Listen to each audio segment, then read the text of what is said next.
दोस्तों ज़रा सोचिए, अगर कोई इंसान दुनिया के सामने किसी और के साथ शादी की तैयारी करता रहे, लेकिन पर्दे के पीछे किसी और के साथ अपना रिश्ता निभा रहा हो और फिर कुछ महीनों बाद उसी शादी से पहले होने वाले दूल्हे की रहस्यमयी तरीके से हत्या हो जाए, तो क्या सिर्फ एक मर्डर कहा जाएगा या फिर कई महीनों पहले से रची गई ऐसी साजिश जिसकी परतें अब जाकर एक एक करके खुल रही हैं। इस केस में जो अब नए खुलासे सामने आ रहे हैं, उन्होंने पूरे मामले को फिर से सुर्खियों में ला दिया है। जांच के दौरान मिली डिजिटल चैट और दूसरों सबूतों ने पुलिस को एक ऐसे रास्ते पर पहुंचा दिया जहां से कहानी पूरी तरह ही बदलती दिखाई दे रही है। पुलिस को शक हुआ कि सीआर चेतन का रिश्ता सिर्फ दोस्ती तक सीमित नहीं था। जांच में मिले इनपुट के आधार पर यह एंगल सामने आया कि दोनों ने कथित तौर पर घटना से करीब 4 महीने पहले राजस्थान के एक मंदिर में गुपचुप शादी की थी। बस यहीं से जांच ने नया मोड़ ले लिया दोस्तों। पुणे पुलिस की टीम सीधे राजस्थान पहुंची। उस मंदिर की तलाश की गई जहां कथित तौर पर शादी हुई थी।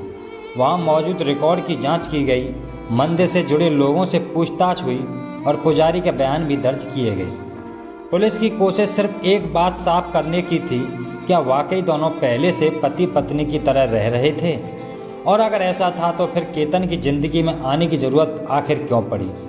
यही वह सवाल है जिसने इस पूरे केस को सबसे ज़्यादा उलझा दिया है। अगर दोनों एक दूसरे से प्यार करते थे, अगर दोनों साथ रहना चाहते थे, अगर दोनों ने कथित तौर पर शादी भी कर ली थी, तो फिर केतन के साथ रिश्ता आगे क्यों बढ़ाया गया? क्या किसी का दबाव था? क्या सिया मना नहीं कर सकी, या फिर इसके पीछे कोई ऐसी वजह थी जो अब तक सामने नहीं आई है? इन सवालों के जवाब ढूंढने के लिए पुलिस हर छोटी बड़ी कड़ी जोड़ने में लगी हुई है, क्योंकि हत्या जैसे मामले में सिर्फ शक के आधार पर कोई केस नहीं बनता। अदालत में हर बात सबूतों से साबित करनी पड़ती है। ये नहीं कि सिया ने बोल दिया पुलिस के सामने, हाँ मैंने उसका कत्ल किया, तो दोस्तों इससे बात नहीं बनती, क्योंकि उस पुलिस को उसका सबूत चाहिए, कोर्ट को उसका सबूत चाहिए। जब तक वजह और सबूत नहीं मिलेगा दोस्तों, इस छोटे मोटे बयानों से कुछ नहीं होगा। यही वजह है कि इस जांच में सिर्फ बयान नहीं, बल्कि digital record, mobile phone, chat, call detail, location history, electronic evidence और दोस्तों हर चीज़ को एक साथ जोड़कर देखा जा रहा है। लेकिन इस बीच एक और बड़ी खबर सामने आई है। सिया के परिवार की मार्केटिंग यार्ड में मौजूद मसालों की दुकान पर फूड डिपार्टमेंट ने कार्रवाई की। विभाग ने अपनी जांच के तहत सैंपल लिए और नियमों के मुताबिक कार्रवाई की। हालांकि इस कार्रवाई का हत्या की जांच से सीधा संबंध होने की आधिकारिक पुष्टि नहीं हुई है, लेकिन क्योंकि पूरा परिवार पहले से ही इस हाई प्रोफाइल केस के कारण चर्चा में था, इसलिए इस कार्रवाई ने भी लोगों का ध्यान अपनी ओर खींच लिया। अब सोशल मीडिया पर हर तरह की बातें होने लगी हैं। कोई इसे अलग मामला बता रहा है तो कोई इसे इसी केस से जोड़कर देखने लगा है, लेकिन पुलिस का पूरा फोकस सिर्फ एक चीज़ पर था, केतन की हत्या की सच्चाई। दोस्तों इसी सच्चाई तक पहुंचने के लिए पुलिस ने अदालत से दोनों आरोपियों की पुलिस कस्टडी भी मांगी। पुलिस का कहना था कि पूछताछ के दौरान कई ऐसे सवाल होते हैं जिनके जवाब एक बार में नहीं मिलते। एक ही घटना को अलग अलग समय पर पूछने से कई बार विरोधाभास सामने आता है और वहीं से जांच आगे बढ़ती है। हालांकि अदालत ने बाद में दोनों आरोपियों को न्यायिक हिरासत में भेज दिया गया, लेकिन पुलिस ने साफ कहा जांच किसी भी हालत में नहीं रुकेगी, क्योंकि उनके पास पहले ही कई दिनों की पुलिस कस्टडी थी जिसमें काफ़ी अहम जानकारी जुटाई जा चुकी थी। अब बारी थी उन जानकारियों को सबूतों से जोड़ने की। दोस्तों अब सवाल यह था कि आखिर पुलिस को ऐसा क्या मिला जिसके बाद उसे भरोसा होने लगा कि इस पूरे घटनाक्रम की परतें धीरे धीरे खुल रही हैं। दरअसल जांच सिर्फ आरोपियों के बयानों तक सीमित नहीं थी। पुलिस ने दोनों के मोबाइल फ़ोन जब्त किए, उनकी चैट हिस्ट्री खंगाली, कॉल डिटेल रिकॉर्ड की जांच की, लोकेशन हिस्ट्री का मिलान किया और घटना से पहले और बाद की हर छोटी बड़ी गतिविधि को जोड़ने की कोशिश की, क्योंकि पुलिस अच्छी तरह जानती थी हत्या का राज सिर्फ घटना स्थल पर नहीं छिपा होता। कई बार उसका सबसे बड़ा गवाह मोबाइल बन जाता था। एक मैसेज, एक कॉल, एक लोकेशन या फिर कुछ मिनटों का टाइम गैप। पूरे केस की दिशा बदल सकता है। इसी वजह से पुलिस किसी भी डिजिटल सबूत को हल्के में नहीं ले रही थी। लेकिन जांच के दौरान एक और ऐसा पहलू सामने आया जिसने सभी को दोस्तों चौंका दिया। बताया गया कि घटना से पहले जिस जगह पर वारदात हुई वहां कथित तौर पर पहले जाकर पूरी योजना को समझा गया था। पुलिस ने भी उस जगह को बारीकी से निरीक्षण किया, घटना स्थल का पंचनामा तैयार किया, आसपास के हालात को रिकॉर्ड किया और पूरे घटनाक्रम को वैज्ञानिक तरीके से समझने की कोशिश की। कुछ रिपोर्ट में यह भी सामने आया कि पुलिस ने घटना स्थल पर रिक्रिएशन के जरिए यह समझने की कोशिश की कि घटना किस तरह हुई है। हालांकि अधिकारियों ने साफ कहा, जांच के ऐसे कई पहलुओं का खुलासा अभी नहीं किया जा सकता क्योंकि इससे आगे की कानूनी प्रक्रिया प्रभावित हो सकती है। यानी पुलिस जितना बता रही थी उससे कहीं ज़्यादा जानकारी अपने पास सुरक्षित रख रही थी और यही किसी भी बड़ी क्रिमिनल इन्वेस्टिगेशन का सबसे अहम हिस्सा होता है। दोस्तों, एक और सवाल लगातार पूछा जा रहा था, क्या इस पूरे मामले में सिर्फ सिया और चेतन ही शामिल थे या फिर कोई तीसरा शख्स भी पुलिस की जांच के दायरे में था? इस सवाल पर पुलिस का जवाब बेहद संतुलित था। अधिकारियों ने कहा, जांच के दौरान जो भी नाम सामने आता है उससे पूछताछ की जाती है। अगर किसी दोस्त का नाम सामने आता है तो उसे बुलाया जाता है। अगर किसी रिश्तेदार से कोई जानकारी मिल सकती है तो उसका बयान दर्ज किया जाता है। अगर किसी और व्यक्ति के पास इस केस से जुड़ी कोई अहम जानकारी होने की संभावना होती है तो उससे भी सहयोग लिया जाता है। लेकिन इसका मतलब यह नहीं होता कि वह व्यक्ति आरोपी है।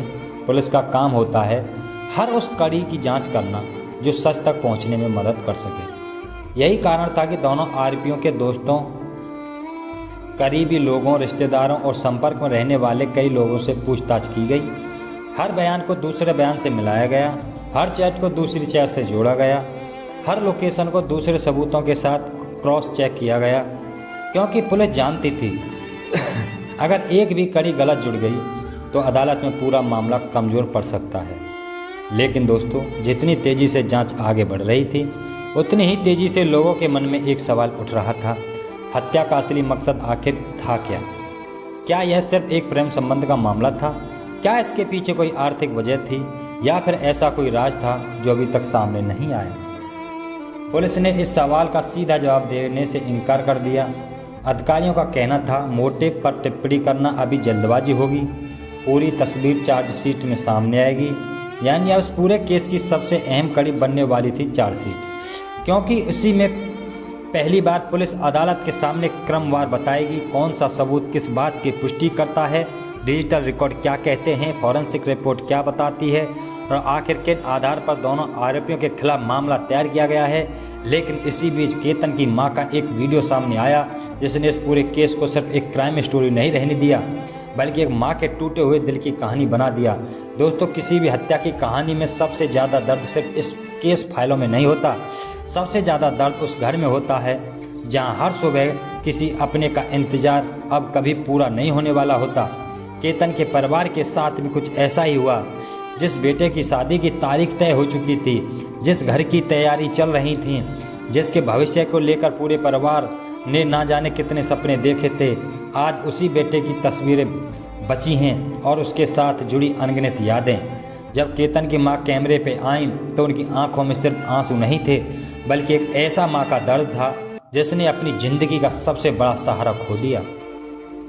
वो बार बार अपने बेटे की तस्वीर को देखते हुए कह रही थीं, मुझे आज लगता है कि वो यहीं कहीं है। उसकी हंसी, उसकी आवाज़, सब कुछ मेरे कानों में आज गूंजती है। उन्होंने बताया कि घटना वाले दिन भी सब कुछ बिल्कुल सामान्य था। केतन ने घरवालों से हंसकर बातें की, सभी के साथ खाना खाया। किसी को जरा भी अंदाज़ा नहीं था कि यह उनके साथ बिताया गया आखिरी दिन होगा। यही बात उन्हें आज भी सबसे ज़्यादा तोड़ देती है।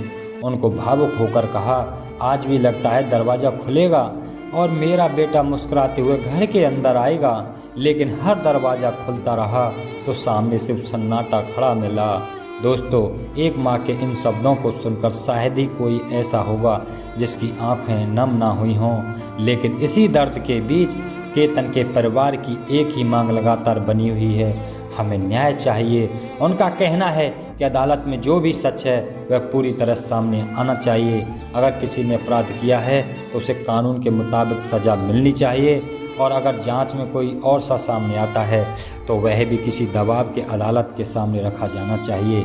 यही वजह है कि अब इस पूरे मामले की नज़र अदालत में पेश होने वाली चार्जशीट पर टिकी हुई है, क्योंकि वही दस्तावेज तय करेगा पुलिस किन सबूतों के आधार पर अपने आरोप साबित करने की कोशिश करेगी। दोस्तों, इस पूरे केस ने एक बात तो साफ कर दी है कि रिश्तों में लिया गया एक गलत फैसला सिर्फ 2 लोगों की ज़िंदगी नहीं बदलता, उसकी कीमत कई परिवारों को चुकानी पड़ती है। दूसरी तरफ केतन का परिवार, जिसकी ज़िंदगी शायद अब कभी पहले जैसे नहीं हो पाएगी।